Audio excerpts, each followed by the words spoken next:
Welcome, Nerd Report. This is Lewis. We have a press conference incoming.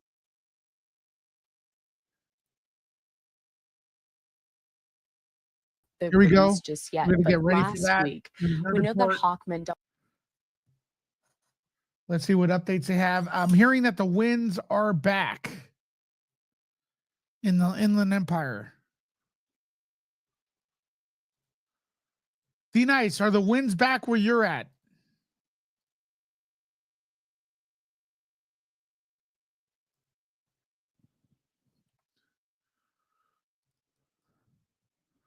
We are awaiting a press conference.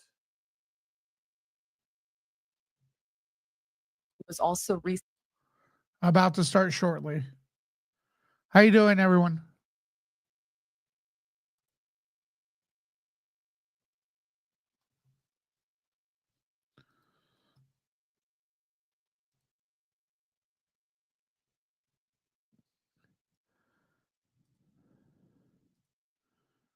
Press conference about to begin, folks.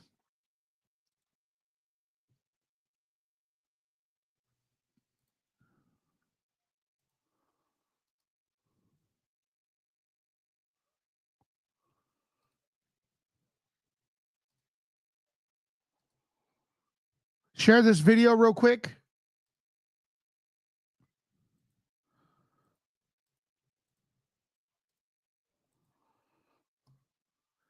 Hello, Rebecca.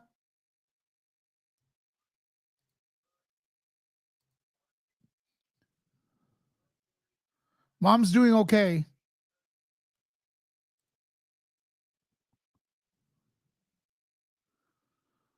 Thank you, Rebecca. People, I just came back from getting medication for my mom. There's a lot of traffic in LA. People are scared. Let me tell you, it's very unusual. It's more, well, the area I went by usually doesn't have that much traffic. And the traffic's like 5 times worse. People are driving crazy too. So be careful out there.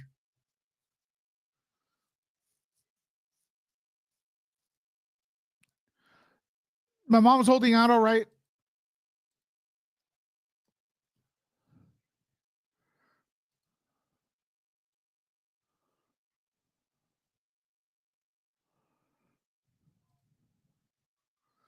We're awaiting a press conference, folks. Is anyone here from LA, Los Angeles?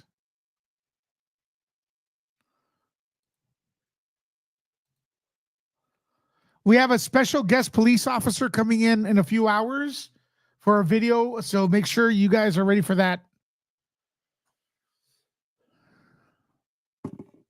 Sound check on the press conference. Could you guys hear this? Devastated areas. They've also had exclusive one-on-one. Could you guys hear that? The lady talking?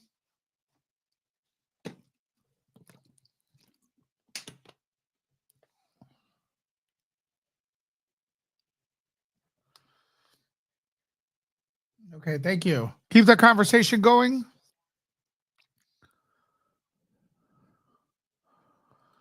I think one of the craziest things I heard is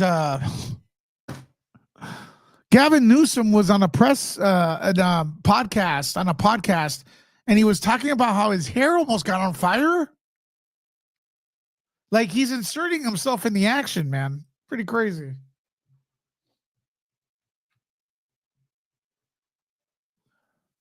Thank you, John.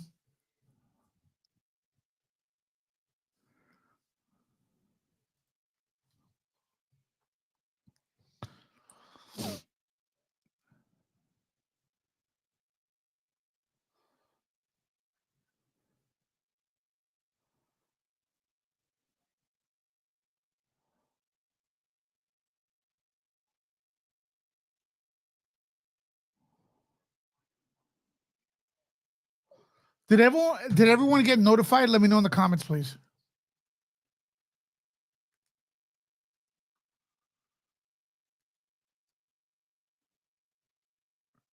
I'm getting reports that the winds are back in some areas.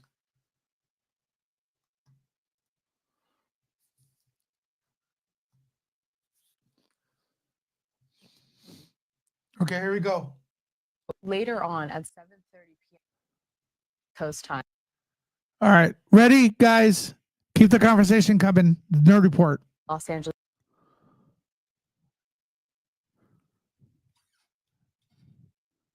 No mayor.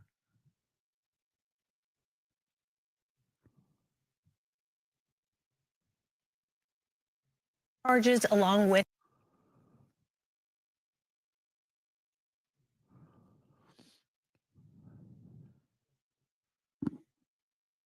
Everyone got notified. Also, let me know what country, city, or state you are watching from.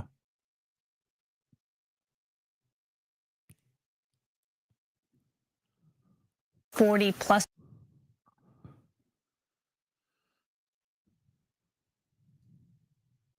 arson arrest in Azusa. All right, let's listen in now. So, as we've said before, with the firefighters literally putting their lives on the line to save people's lives, their homes and their properties and their businesses, with law enforcement working 24 hours to keep us safe and secure during these tragic times, with over 200,000 Angelenos cooperating with evacuation orders in order to make sure that they get out of harm's way, but allow firefighters and first responders and law enforcement to do their business. There have been certain people that we have given a warning to because we anticipated that this was going to happen. And these are the criminals. These are the people who are seeking to exploit this tragedy for their own benefit. These are people who have engaged in looting, arson. We've also investigated price gouging. We'll be investigating internet scams and the like. Today, we're here to announce that the promise that we made when we started this, that these criminals would be arrested, they would be prosecuted, and they will be maximally punished, is a promise we are keeping. As we announced today, the charges being filed on 10 different individuals, 9 of them for looting in both the Palisades and the Eden fires, and 1 for arson. And arson, by the way, not connected with the origination of the major fires, but an arson that occurred in Azusa. These felony charges are the result of a multi-agency collaboration that has been nothing short of incredibly impressive to be able to bring these charges this quickly. This collaboration includes the Los Angeles County Sheriff's Department, the Los Angeles Police Department, the Los Angeles County Fire Arson Unit, the U.S. Attorney's Office, the Federal Bureau of Investigation, the Bureau of Alcohol, Tobacco, Firearms, and Explosives, the ATF, the Los Angeles City Attorney's Office, and all our related cities that you'll hear about that have done incredible work under enormously stressful times in order to bring these culprits to justice. I'll go through the various charges that have been filed today. Here we go. The first set of charges are against 3 individuals, Martrell Peoples, Damari Bell, and Travin Coleman. What 2 of these individuals did is on the night of both January 8th and the early morning hours of January 9th, they went ahead and committed first-degree residential burglary and looting during an emergency and evacuation situation in a house in Mandeville Canyon. They have been charged with first-degree residential burglary. They've been charged with looting. They've been charged with grand theft. They stole over $200,000 as been alleged by the charging documents. And by the way, with respect to the charges I'm going to announce, please know this. The charges themselves are not evidence. Every one that I'm going to describe today is presumed guilty until and unless they are proven their guilt is proven by the government beyond a reasonable doubt. What? I thought it was innocent until proven guilty. Presumed innocent. Excuse me. Presumed innocent. Thank you for the change. Yeah, I was confused, man. What was that? What was that? By the way, Michelle, the Arcos, thanks for that super chat. Thank you for keeping us updated during the disaster. You are appreciated. I'm from Northern California. Thank you. Are you a new person here? By the way, hearts for you in the comments. until and unless their guilt is proven beyond a reasonable doubt. So back with Mr. Peoples and Mr. Bell. They went ahead and committed these crimes. And when they committed these crimes, as you're going to see on this TV screen right here to my left, it was caught on a Ring camera. If you can play that as we're speaking. Yeah, video. And the LAPD, These assholes. through, again, such impressive investigation, worked with various leads and tracked Mr. Peoples and Mr. Bell to an apartment in Koreatown. Surveillance was then conducted. When they attempted to leave, they were then apprehended, and a number of these stolen items from that residence was found with Mr. Peoples and Mr. Bell. Mr. Peoples is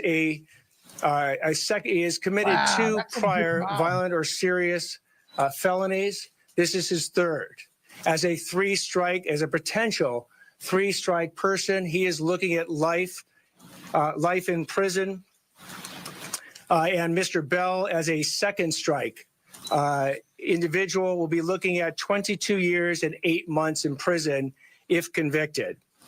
Mr. Coleman accompanied Mr. Bell and Mr. Peoples out of that apartment building in Koreatown, went into a second car. And when Mr. Peoples and Mr. Bell were stopped, that second car, driven by Mr. Coleman, kept going. It went through a light. It crashed into another vehicle. That innocent person in the other vehicle suffered a concussion. So Mr. Coleman has been charged with 1 count felony hit and run causing great bodily injury. As also a potential third strike case, he is looking at a maximum sentence of life in prison. Who feels bad for them? The second case that we'll talk about involves Rudy Salazar and Lucia Hilrara Perez. They have been charged with 2 counts of each of first-degree residential burglary in connection with an Altadena looting incident. On the night of, again, January 8th, they went ahead and entered 2 different houses in the Altadena area, stealing property in each of the houses, and they were apprehended by the police. The third, and they are looking at 6 years maximum on each one of the residential burglary counts. The third set of charges is against Roy Sims, Ryan Sims, Naquan Dewey Reddix, and Pierre O'Bannon. They are each charged with 1 count of first-degree residential burglary in connection with their crimes, where they went into a house in Altadena in the early morning hours and stole a variety of different personal property from the owners of that house. If we can show some of that property and the resident and burglary tools that were seized. No. We do not have that.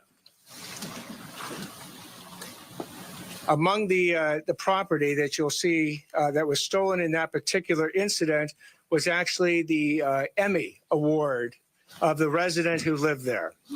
That was the police worked incredibly quickly in that situation, stopped these individuals, and were able to apprehend them and recover most of the stolen property.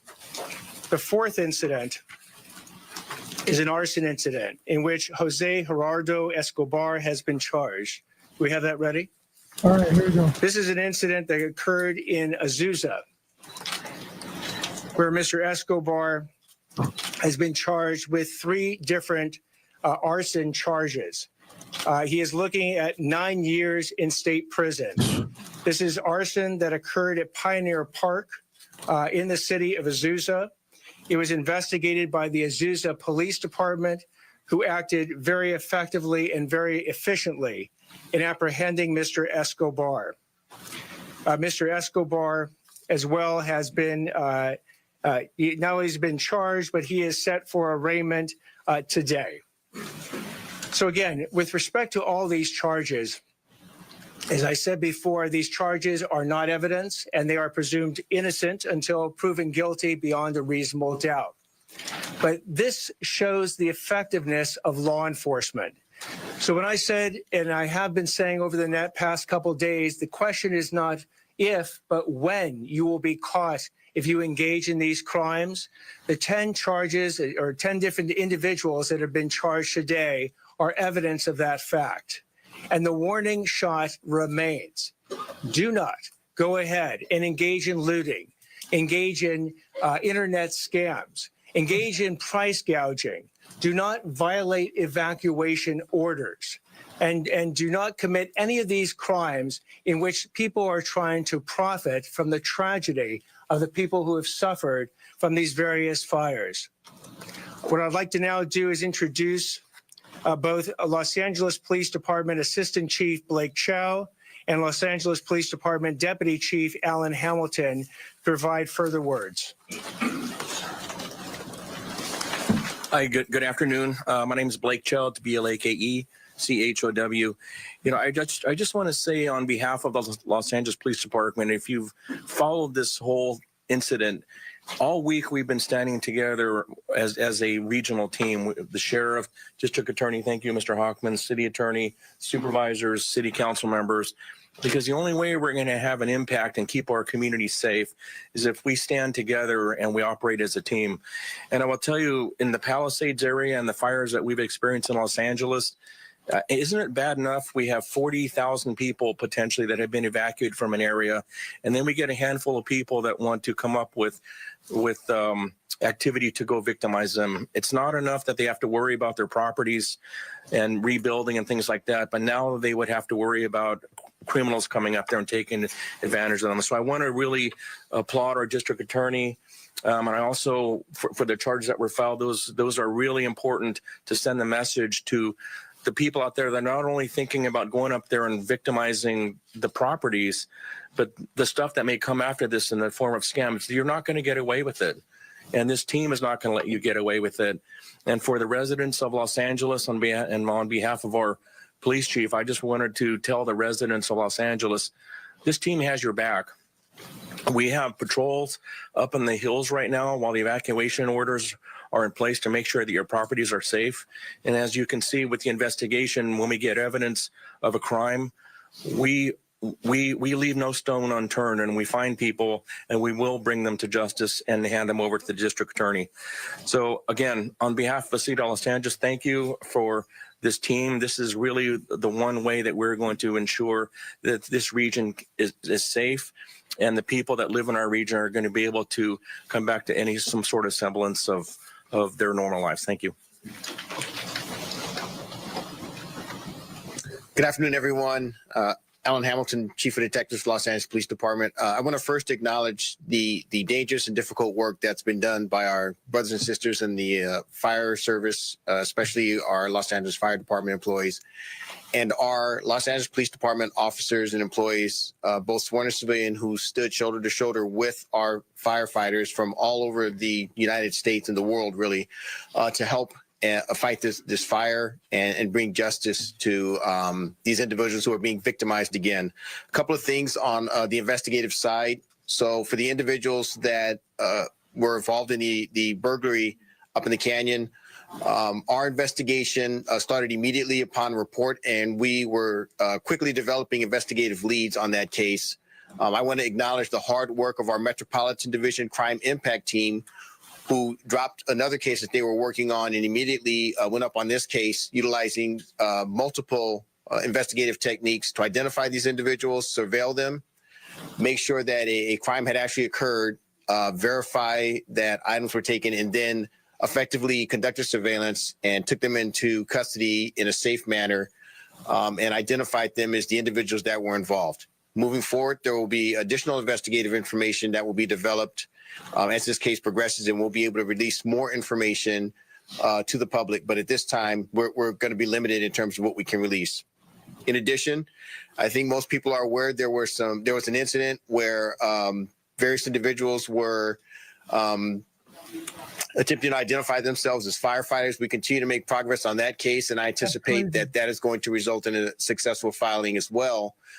We've been able to develop information through our investigation that shows that there were conspiratorial acts that were involved in their activity.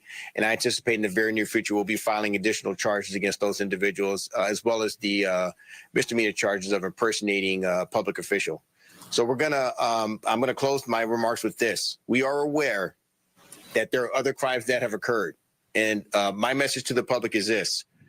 Number one, we are aware of some of the individuals that are involved. The Los Angeles Police Department is going to continue those investigations and take them wherever they lead to. And I anticipate that we will be announcing additional arrests in the very near future for individuals that have been involved in activity within these closed areas. And there will be more to follow on that. The other thing I want to do is assure the community that at times you will see us out there in uniform and in black and white patrolling the area along with our National Guard partners. There are other times that you will not see us. We will be working undercover. We will be on social media. We will be conducting other investigations to bring every single one of these individuals that are involved in this criminal activity in the city of Los Angeles to justice. Thank you. Sounds good.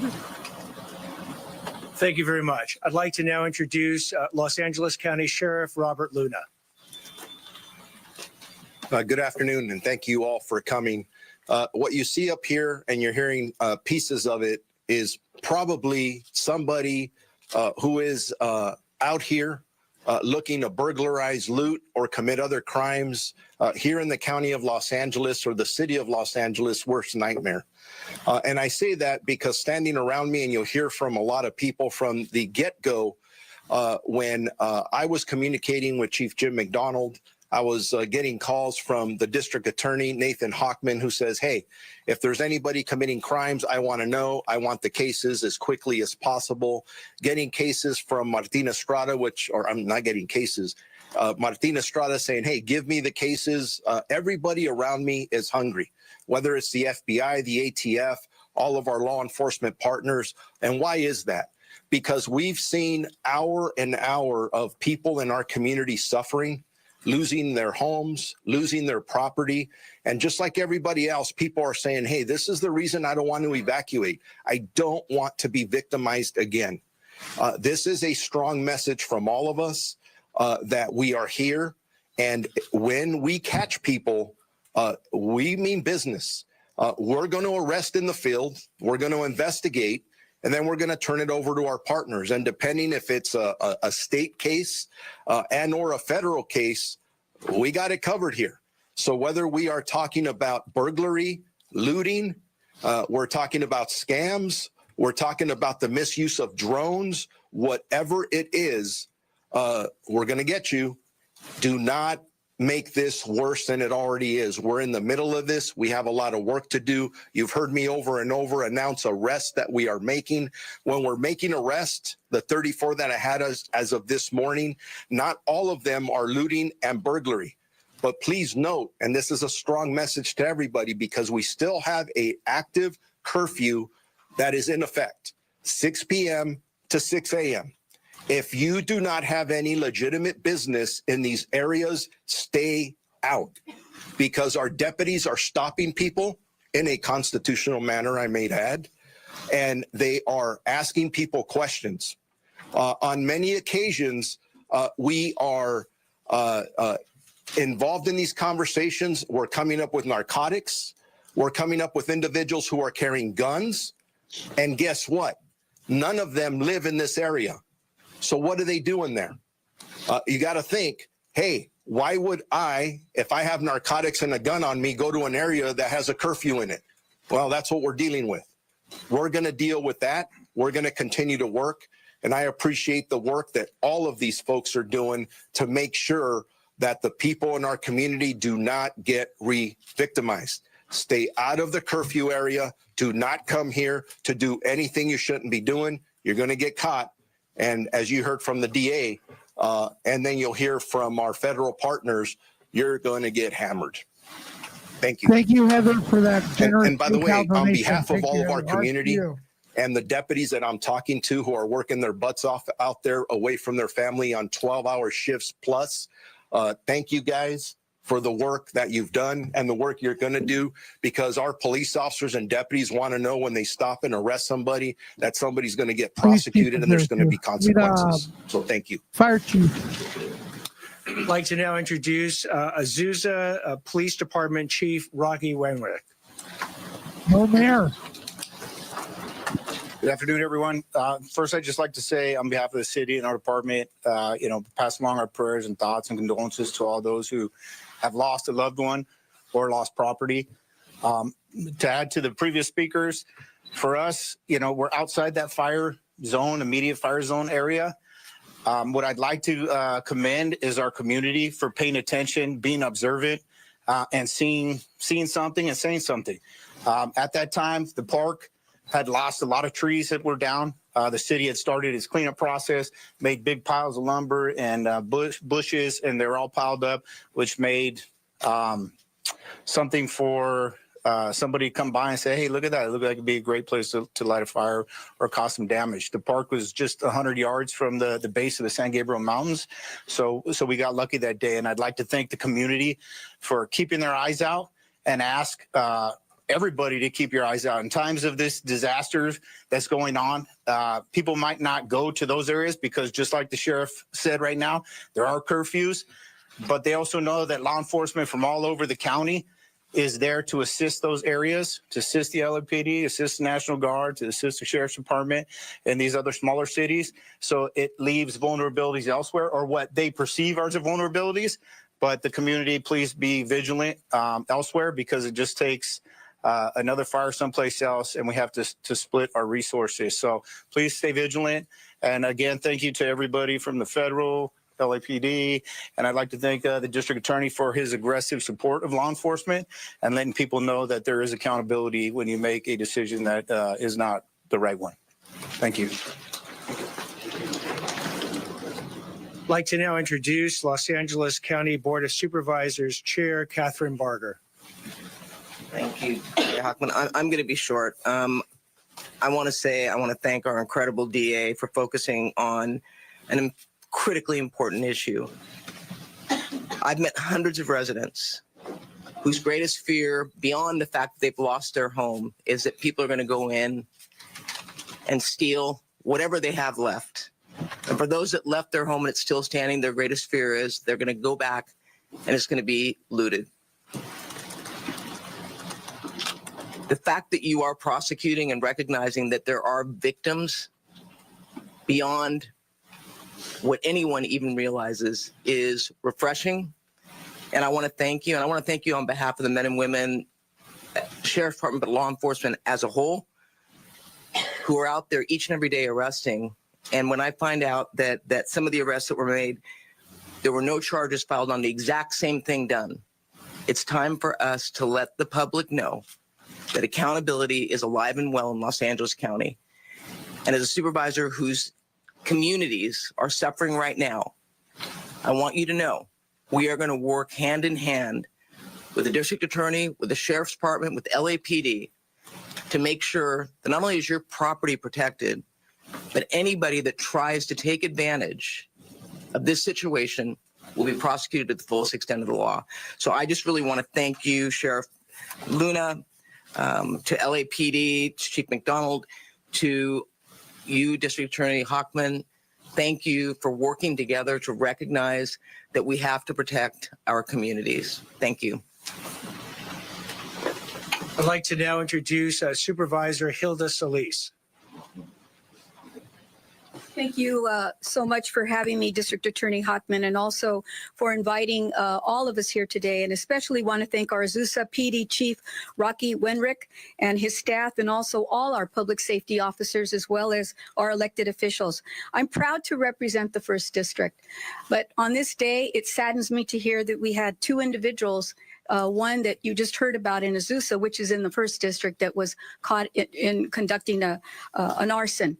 The second was also reported to me from the city of Irwindale.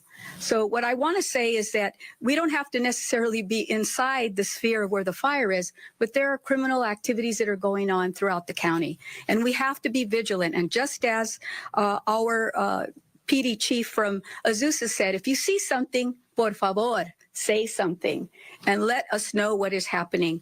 I want to say that even though there is a dark side to this, we have to say that there are also some good things that are happening. There are people who are being very resilient. Just yesterday, I had the opportunity to visit over in Pasadena and in Altadena in the 5th District, and to go by and to see along Lake Avenue and Los Robles, all these organic pop-ups of people wanting to share their love for healing and safety was an outpouring that I've never seen demonstrated in that manner in LA County. And I see it happening repeatedly over and over again. So let's not let these two, at least incidents that I know of in my district, but the others that are happening, that we have to do something and let people know that this is not what we are about here in Los Angeles and the city of Los Angeles.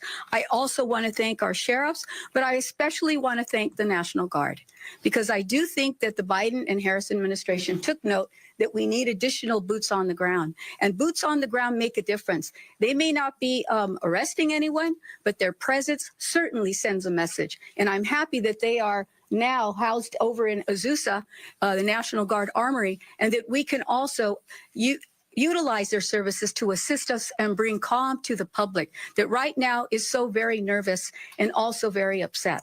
Brevemente en español, solamente quiero decir que en este reporte hoy día, dos cosas que pasaron eran en el distrito número 1, en Irwindale y Azusa. Y gracias a los... Jenny, thank you for the super chat. It's so, she says, or he says, I guess she says, it's so sad that people think that famous people are no big deal. That is only 5% of the population there. They still have lost their memories. No one deserves this. Well said, Janie. Newly elected LA District Attorney Nathan Hochman, and he is once again at the microphone. Good afternoon. Thank you to District Attorney Hochman, Sheriff Luna, and our law enforcement partners. Many of our communities, neighbors, friends, and loved ones are enduring the most horrific experiences of their lives. Multiple reports of people taking advantage in mandatory evacuation areas. This behavior is unacceptable. In the Palisades, someone allegedly impersonating a firefighter, wearing a fire jacket and a helmet to attempt burglary. This behavior is despicable. We cannot tolerate it. And as we continue to help people heal through this suffering, we cannot allow people to prey on the devastation that has already happened. And we will have plenty of time to work to rebuild. No one should take advantage of residents who have been forced to flee for their safety. Taking advantage of this disaster and the suffering that our fellow Angelenos are feeling will not be tolerated.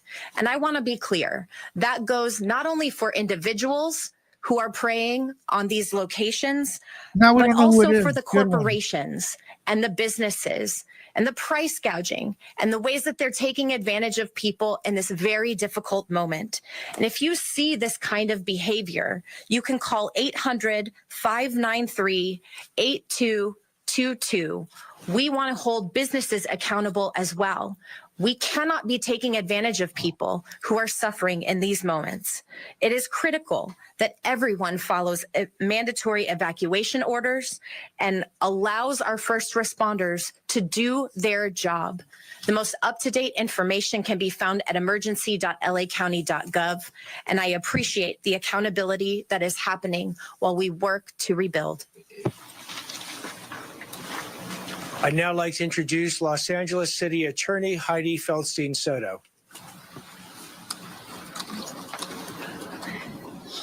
Hello, everyone. Good afternoon. I have a dual role in our city. I'm both a civil lawyer for the city, and I am the chief prosecutor for the city of Los Angeles, and I'm here in that capacity. As chief prosecutor, I'm responsible for misdemeanors committed by adults within the city limits. Let me start with everyone who's been affected by the fires that have devastated so many lives. I've spoken to many of you on the phone. I spent a lot of time on the phone with particularly the Pacific Palisades and Manville communities. I commit that my office, along with the district attorney, the U.S. attorney, our law enforcement partners, and our county and city elected officials will be here working with you with all of the tools that we have. Today's press conference is about public safety and about the criminal side of what I do.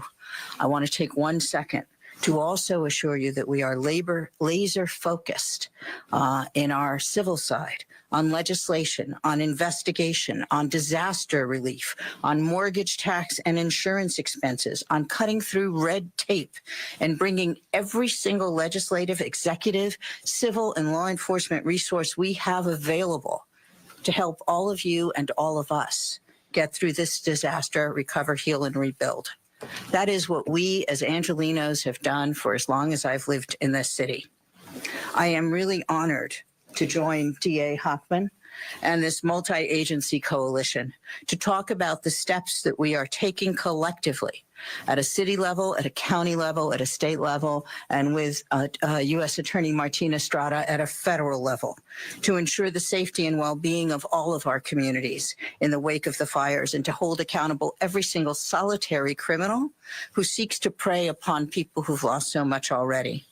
Whether it is looting, which usually falls to the district attorney, price gouging, which I think all of us have jurisdiction over, fraud, scam artists, trespass, which usually falls to me, or any other effort to take advantage of those who've been evacuated or otherwise affected by this crisis, let me add my voice to the chorus.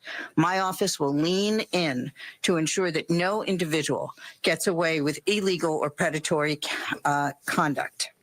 My office is prepared to hold everyone and anyone who engages in price gouging for housing, for shelter, for essential consumer goods, food, services, veterinary care, healthcare, accountable.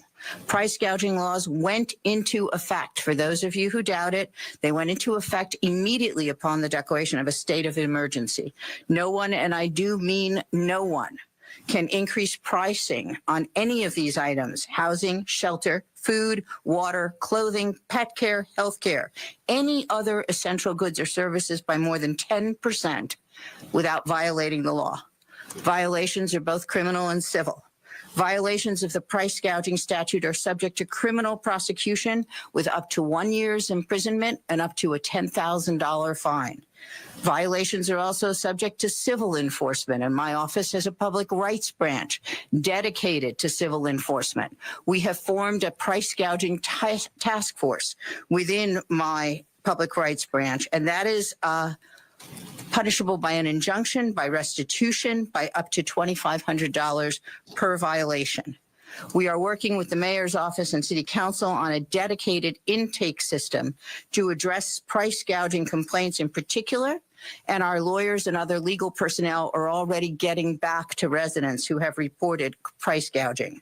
If you are a victim of price gouging or aware that it is happening, if you see it happening because all of a sudden an apartment that was for rent for one amount doubles in price, please email my office to a dedicated email to this that is ATT, which stands for attorney, price gouging task force at lacity.org.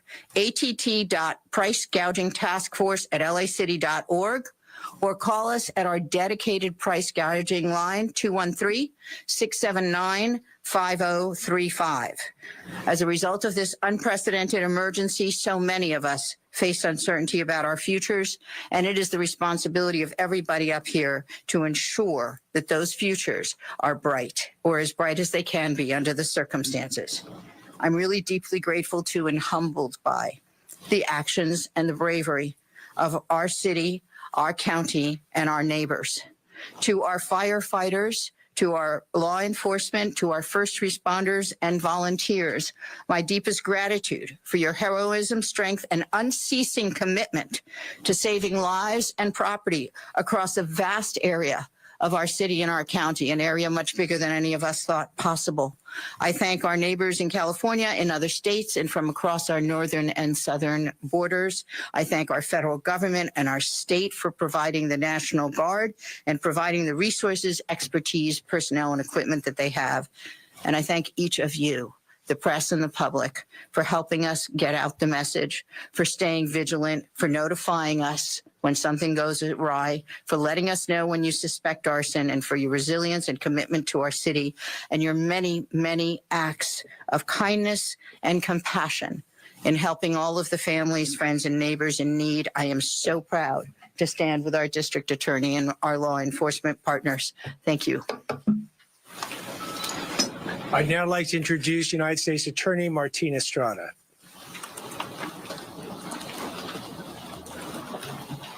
Thank you and good afternoon. My name is Martin Estrada. I'm the United States Attorney. This past week has been devastating for our community. Our family, our friends, our colleagues have suffered immeasurable losses. Our hearts go out to all the victims of the terrible fires that have occurred in our area. But I will say, one thing I've seen time and time again is the resilience of this community. When the times get tough, we come together. That is no different with regard to law enforcement. The level of cooperation and collaboration with our law enforcement partners, federal, state, and local in this area in Southern California is top in the country. We come together, whether it be violent crime, human trafficking, you name it, we come together. This time will be no different.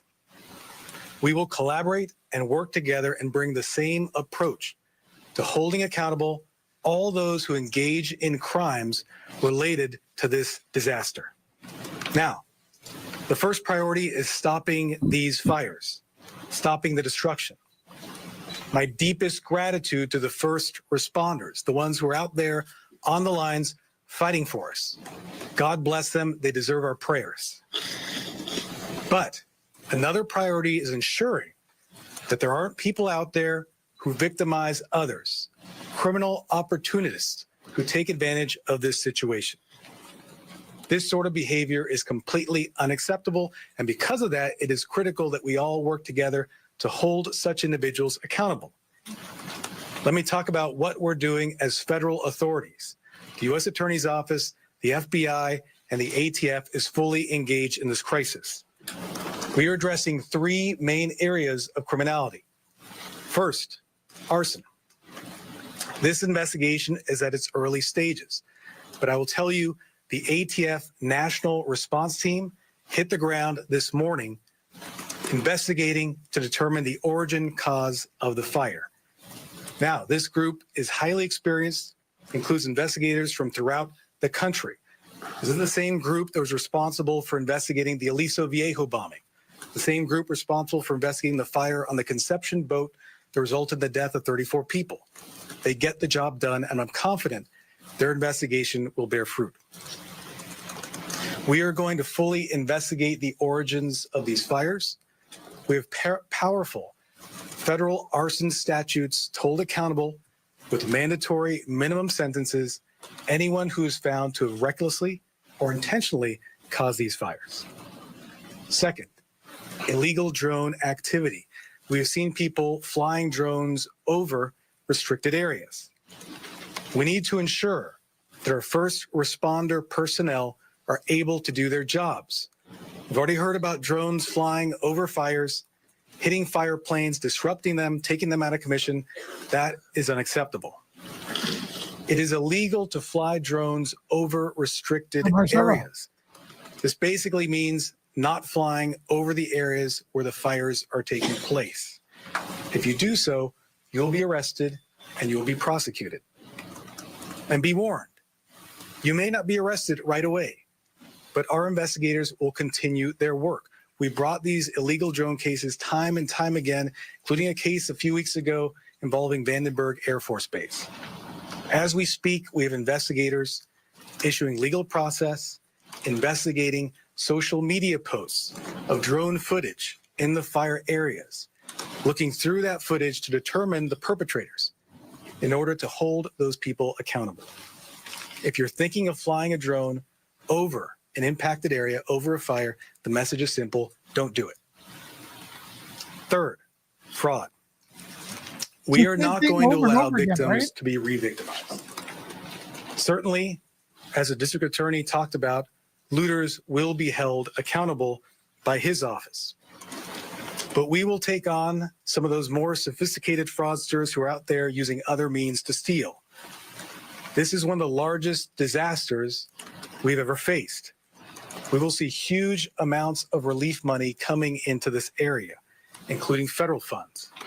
If history is any guide, including through the pandemic that we all went through, the COVID-19 pandemic, there are people who will attempt to steal that money. Let's talk about two areas of fraud we are vigilantly monitoring. First is federal recovery funds. The Small Business Administration, FEMA, and other federal agencies are beginning their efforts to support homeowners, renters, business owners with relief funds. During the COVID-19 disaster, we saw people committing identity theft to steal that money. My office can use mandatory minimum sentences against anyone committing such conduct to hold them accountable. Second is charity fraud. People around the world are looking for ways to support the victims. This is a good thing. People are generous in times of need, but it also creates an opportunity for fraud.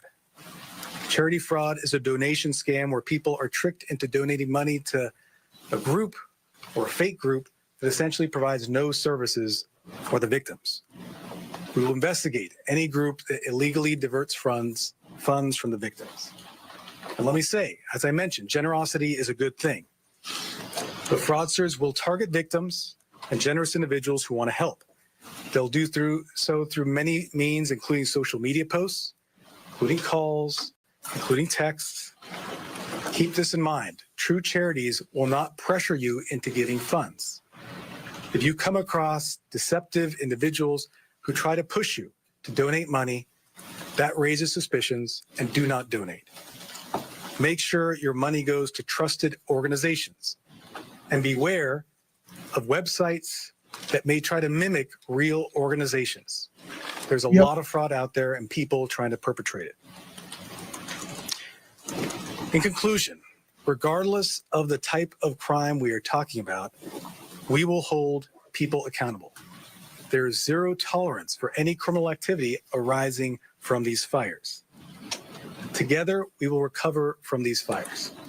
But the ongoing work, the recovery work, including protecting the victims and protecting those people who would like to help the victims and protecting relief funds will be ongoing. We will be vigilant. Now, before I conclude, I want to give out a number from the ATF.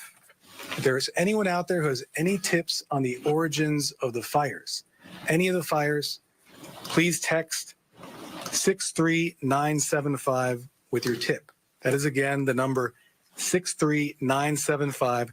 That will go to the ATF National Response Team. Thank you very much. I will now introduce to the podium Special Agent in charge of the FBI, Akil Davis.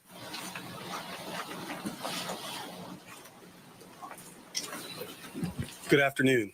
My name is Akil Davis. I'm the Assistant Director in charge of the FBI's Los Angeles Field Office. I want to state my condolences for those who have lost loved ones, property, and are currently suffering. We at the FBI also have employees that have lost everything that they own. It's a traumatic event for all of us, all Los Angelinos everywhere. I'd like to highlight just two lines of effort that your local FBI office is involved in. U.S. Attorney Estrada highlighted our drone efforts. FBI Los Angeles has created the nation's first counter-UAS task force. This task force has been deployed to the Rose Bowl, it's deployed to the Golden Globes, and it is deployed to all of these fires.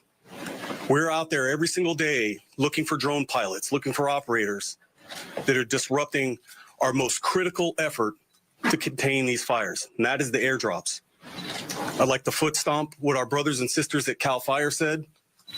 If you fly, we can't. Meaning if you fly these drones, we're not able to use our most sophisticated technique to contain these fires and save lives. The second line of effort for the FBI, as U.S. Attorney Estrada stated, is significant fraud. As we have seen from COVID fraud, Hurricane Katrina fraud, we've seen earthquake fraud, all those monies that are pouring into our communities, fraudsters are sitting right now trying to figure out ways to steal that money. You heard Sheriff Luna reference the term being hungry. Our investigators, our task force officers, our deputies, our police officers, our investigators, we're hungry too. We're hungry to try to find the fraudsters that are stealing this money and preventing it from getting in the hands of the people that need it most. There are two ways you can reach the FBI. Please call 1-800-CALL-FBI if you have any tips or you've been the victim of any of these frauds, or tips.fbi.gov. Thank you for your time today. I'll turn it over to DA Hochman. So I'd also like to thank Jose Medina, Acting Special Agent in charge of the ATF's LA Field Division, Jessica Post, Battalion Chief in charge of the LA County Fire Department Arson Unit, LAPD Detective Wilson, LAPD Detective Carrillo, for their tremendous efforts, and all the officers and investigators and detectives that worked to make this day possible to announce these charges so swiftly. Over 30 years ago, Los Angeles endured the fires, the floods, the earthquake, and the riots, all in sequential order.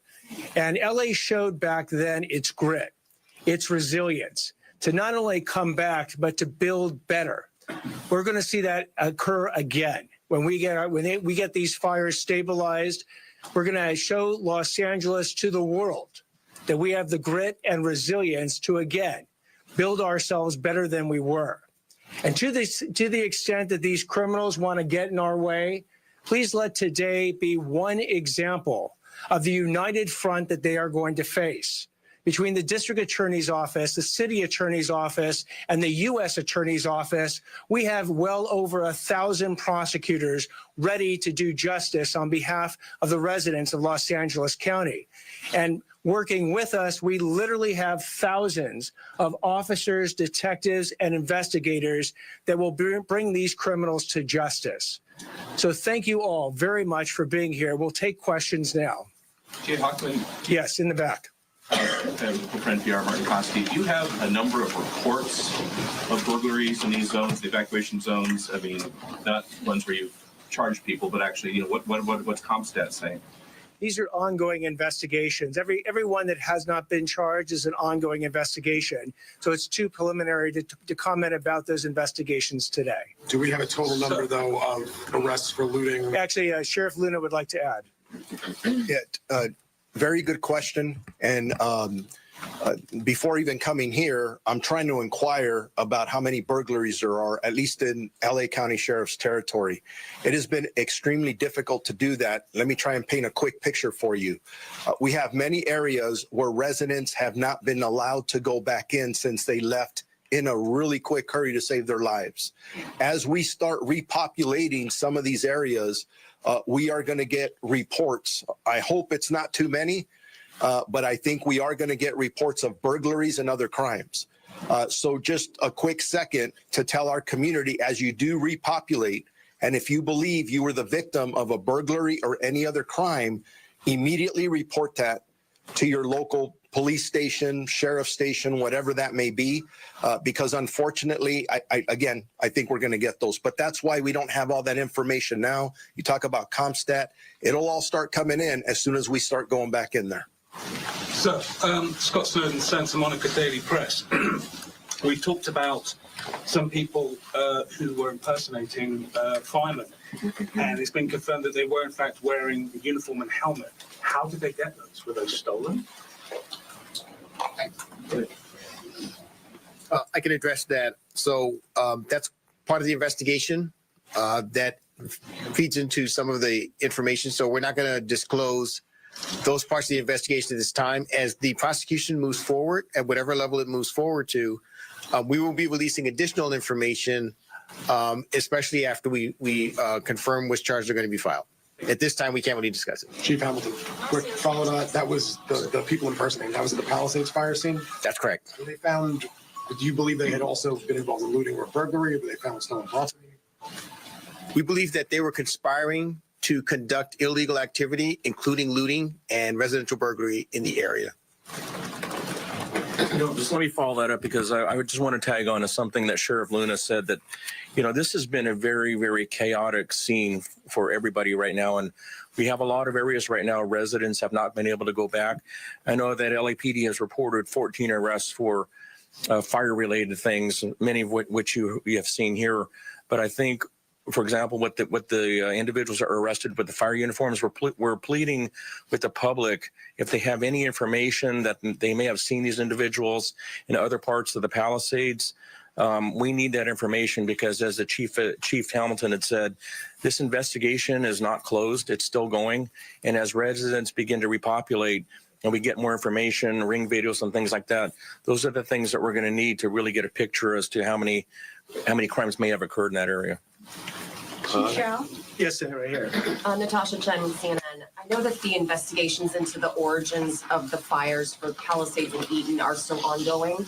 As far as that task force activity is concerned, though, is there any indication that there's investigation into possible human involvement in the Palisades fire, whether that be accidental or intentional, and for the Eaton fire, a potential electrical transmission tower?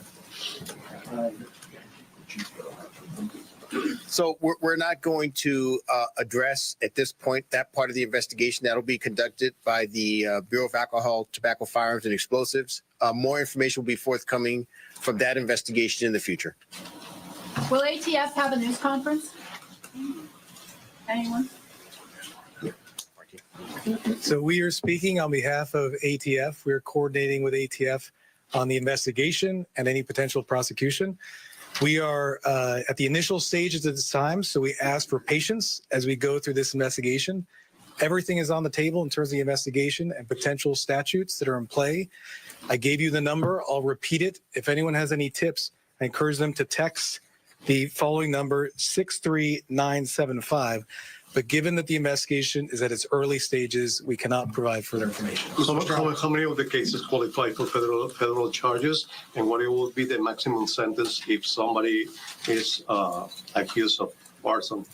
Anyone who intentionally or recklessly causes a fire can be prosecuted federally for arson, carries a 5-year mandatory minimum sentence, and from there, depending on the facts, the sentence can be much longer, including decades in prison. Mr. Estrada, can you just clarify, is this arson investigation just normal matter of course given the devastation, or are you acting off information that there may have been intentional fire set, Palisades, Eaton, otherwise?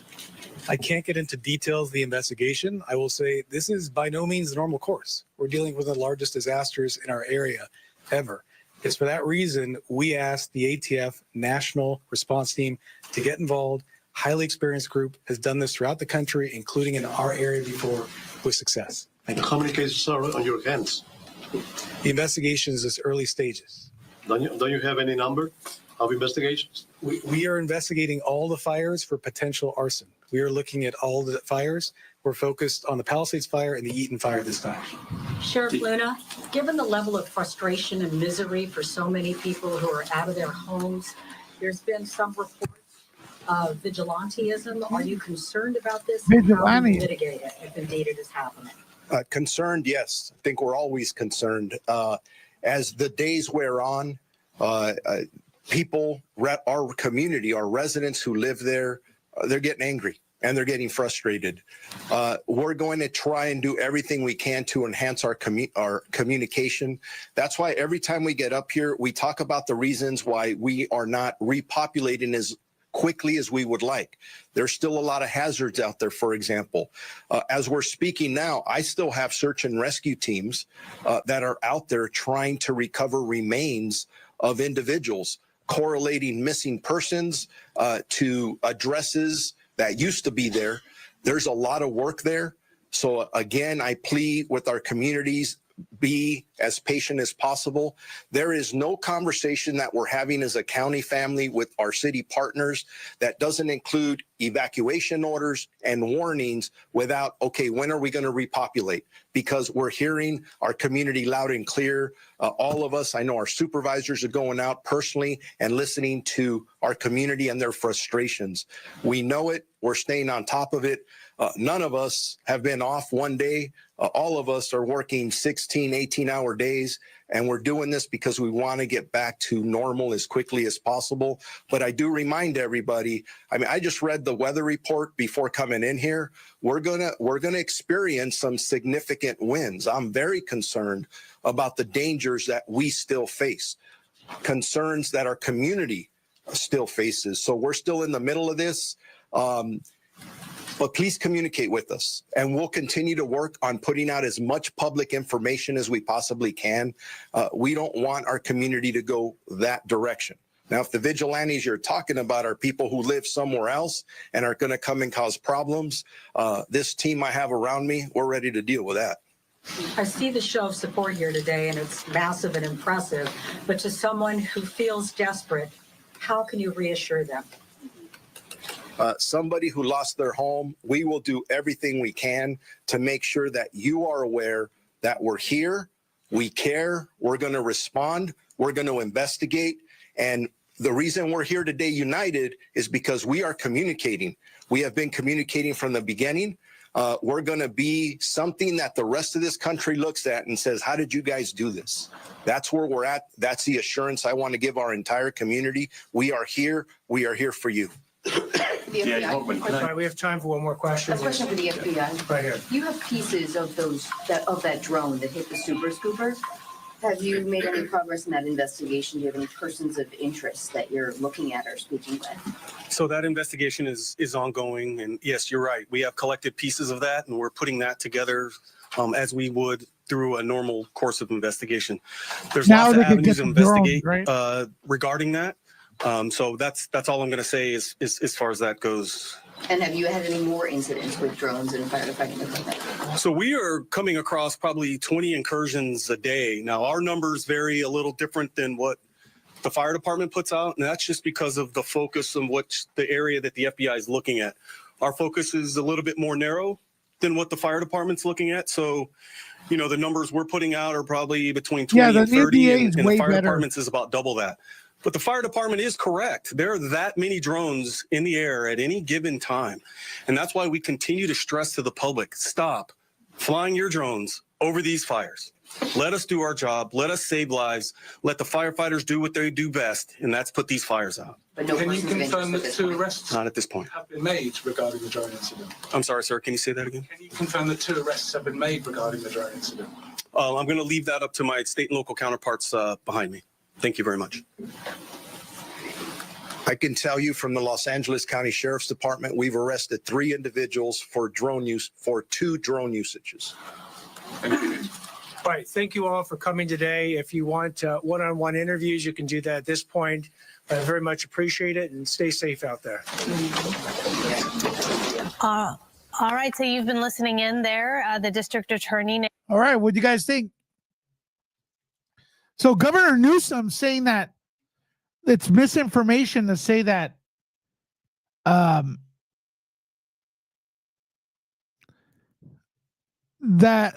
me see. It's misinformation to say I depleted the water supply to protect the salmon, the Delta smell or whatever the thing is.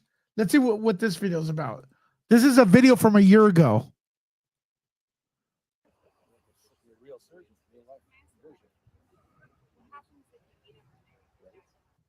That little guy is a 3-spine stickleback. They're really abundant bycatch. What is it? We're talking about restoration. We're talking about partnership. We're talking about restoring old salmon runs. We're talking about restoring cultures and economies. We're talking about restoring trust in communities and connecting us back to our proud past. And it's all around making sure that we bring back that original habitat. We bring back sort of the natural ecosystems. And again, we partner with the tribes that understand this better than anybody else. There you go. He did do it. He was trying to get them back.